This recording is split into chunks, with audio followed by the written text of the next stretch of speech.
Herkese merhaba arkadaşlar. Bugün erken boşalma tedavisinde spreylerden bahsedeceğim. Spreylerin uygulamasıyla ilgili. Tabii spreyleri anlatıyoruz ama uygulaması nasıl, bunu ayrıntılı anlatmak lazım arkadaşlar. Spreyler sıvı bazlı olur, su bazlı olur arkadaşlar. Kremler gibi yağ bazlı değil, yatağı kirletmezler. Bir kere en başta böyle bir avantajı var. Bunu kullandığınız zaman herhangi bir yerde leke bırakmaz arkadaşlar. Nasıl kullanılıyor peki? Onu da anlatalım kısaca.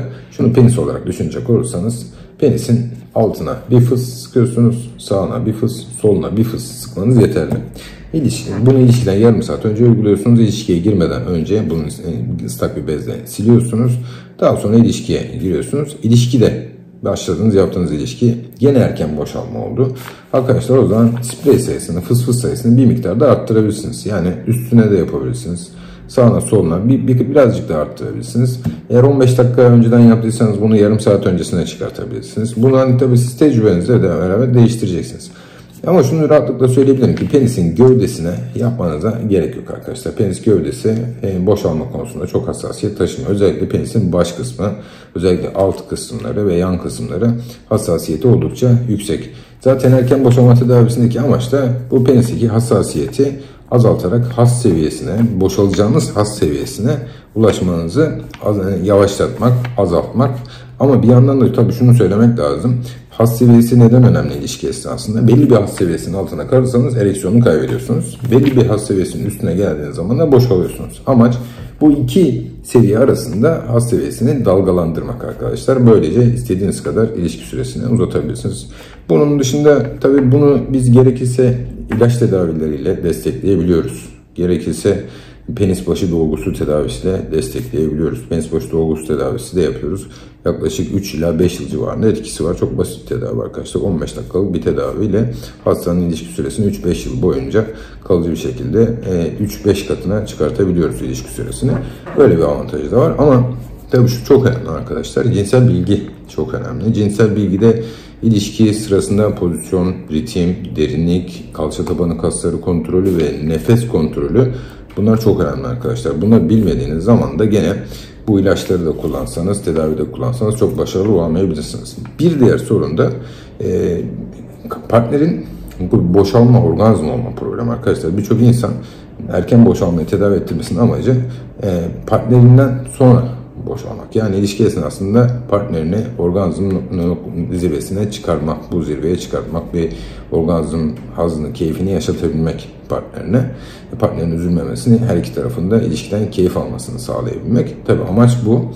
Ama şöyle bir şey var arkadaşlar. Eğer partnerinizde orgazm olamama problemi varsa, cinsel isteksizlik gibi problemler varsa ya da daha önceden kadınların biliyorsunuz arkadaşlar en az 30'u 40'ı daha önce hayatında hiç orgazm olmamış, daha önce yaşamamış oluyorlar. Daha önceden mastürbasyon tecrübesi olmamış oluyor mesela kadının.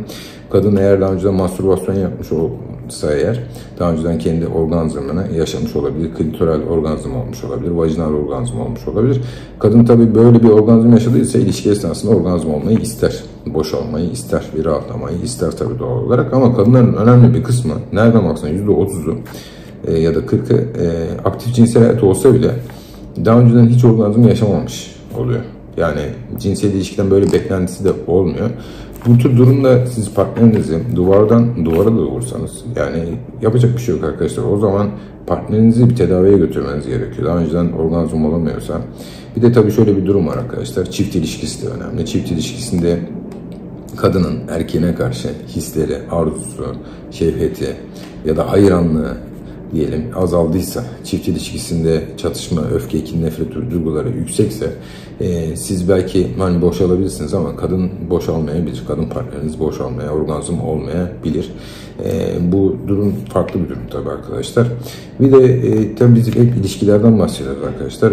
Bazen de birçok bizde partneri olmayan bizim takipçilerimiz de var. Partner olmayan takipçilerimiz de mastürbasyonda erken boşalmadan bahsediyorlar. Mastürbasyon egzersizleri var arkadaşlar. Başka videolarda onları anlatacağım. Yani partneri olmayanlar için erken boşalma tedavisi diye. Ama tabii eğer partneriniz yoksa ve sadece mastürbasyonla cinsel hayatınız devam ediyorsa, bu durumda mastürbasyon yaparken yapmanız gereken bazı durumlar var. Bunları daha önceki videolarda bahsetmiştik ama yani kısaca değinmek gerekirse mastürbasyonda kesinlikle kuru yapmamak gerekiyor. Çok baskı yapmamak gerekiyor. Mastürbasyon süresini kısa tutmamak gerekiyor.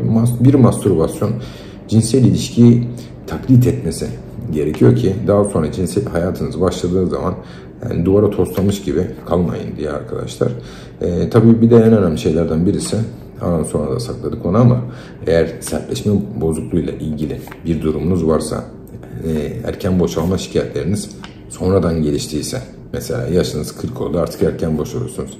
Aslında bunun sebebi sertleşme bozukluğunuzdan ötürü olabilir. Yani sertleşme bozukluğunun tanısını koymak birazcık daha farklı. Neden? Çünkü size dişiniz çürüdüğü zaman aynaya baktığınız zaman diş çürüğünü görebiliyorsunuz. Ya da cilt kaliteniz bozulduğu zaman cildinizin gözeneklerinin açıldığını ya da başka bir şeyin tak diye görebiliyorsunuz. Ama sertleşme kaliteniz bozulduğu zaman penisinizde böyle bir bozukluk görmüyorsunuz. Aslında orada olan şey penisin organının dokusunun çürümesi diyebiliriz.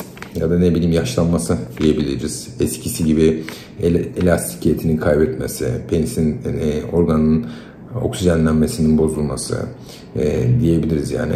Bu hani özelliğini kaybettiği zaman tabii bu tür durumlar olabiliyor.